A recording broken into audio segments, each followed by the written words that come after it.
Hello everybody and welcome to day 9 of this spoken English course on SucceedEng. Today we are going to look at sentences of duty and proposal.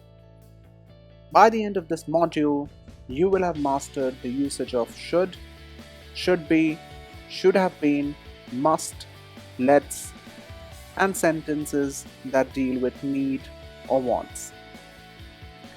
So let's get started. Rule number 1. Let's look at a few sentences. हमें अपने parents का आदर करना चाहिए. अब मुझे जाना चाहिए. Such sentences indicate duty.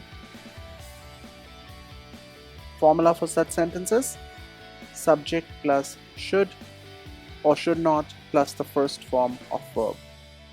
For example, we should respect our parents. I should go now. Let's look at another aspect of rule number 1. If you mean avashya chahiye, you should use must. To translate chahiye, both ought and should can be used. Should reflects an opinion or a view. For example, if I say that you should be honest, that is my opinion. Ought is used more in the sense of an instruction or order. So if you are somebody's superior, or if you are in a position to give someone an order or instruction, you can tell him, you ought to be honest. And this is especially when that order or instruction is not likely to be followed.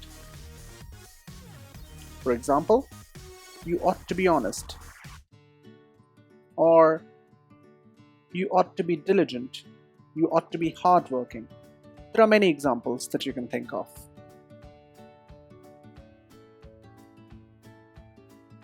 तुम्हें इस पर सोचना चाहिए था. Let's look at rule number 2. हमें उससे मिलना चाहिए था. In such sentences, chahiye tha has appeared after a verb,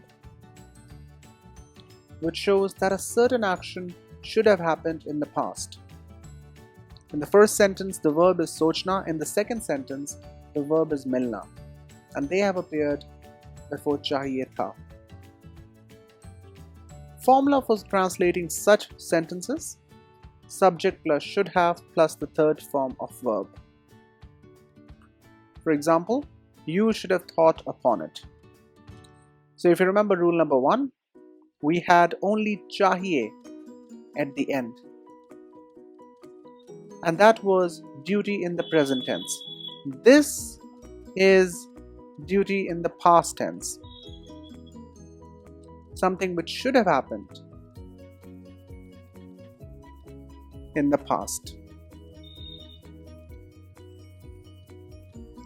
A few examples here: you should have thought upon it, and we should have met him. Let's look at rule number 3. हम लोगों को अच्छा नागरिक होना चाहिए. हमें अपने देश के प्रति वफादार होना चाहिए. So far, we have looked at sentences that had a verb before the word chahiye. We also have sentences that have an adjective or noun before chahiye.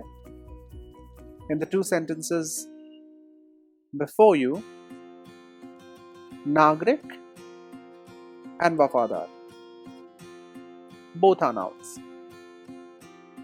Formula: subject plus should be plus noun or adjective.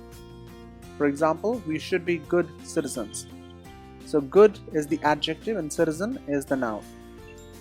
We should be loyal towards our country.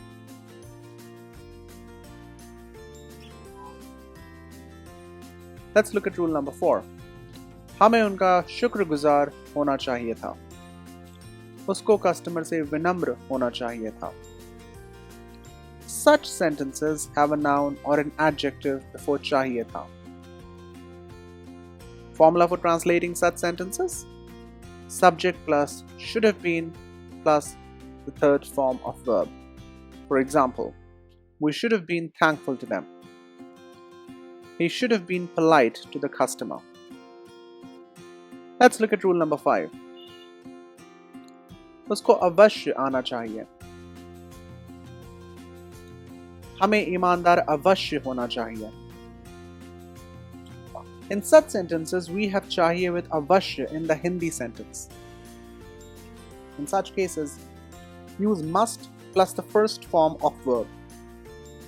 If you have a noun, adjective or adjective in the sentence, use must be plus noun or adjective. For example, he must come and we must be honest. And because it's there, we have used must be before it. It will be a mistake to use something like should, must plus the first form of verb in such sentences.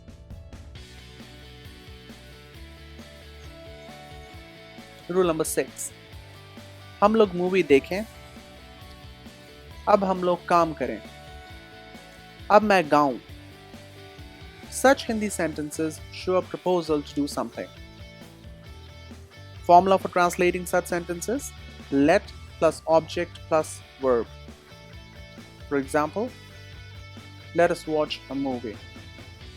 Let us work now. Let me sing. So you can see that we have used let, and after that we have used the objective case of we, which is us. Similarly, in the third sentence we have used let, and then we have used the objective case of I, that is me. A lot of times we use expressions such as let's instead of let us. But in case you want to be more formal, you can say let us instead of let's. Rule number 7. मुझे भोजन चाहिए. तुम्हें loan चाहिए. Now here too, at the end of the sentences, we have chahiye. Does that mean that we'll use should? Let's see. They don't really show any advice, but what they show is requirement. In a case like this, we have a noun, food, water, etc. instead of verb. To translate such sentences, use the following formula: subject plus need or needs plus noun, or subject plus want or wants plus noun. For example, I need food. You want a loan. It's as simple as that. Of course, it goes without saying that depending on whether you want to show requirement or desire, you will choose between need and want. In the first sentence, we can see that the need for food is being shown by saying I need food. Maybe the person is saying I need food to live, or I need food to quench my hunger. In the second sentence, we can clearly see a requirement. You want a loan.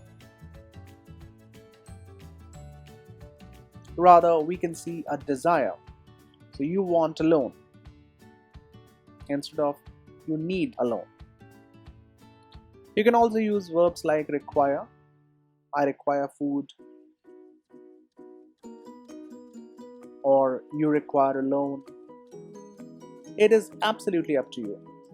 But as long as you can convey the need and the requirement in the sentence, or the desire in the sentence, you'll be good to go.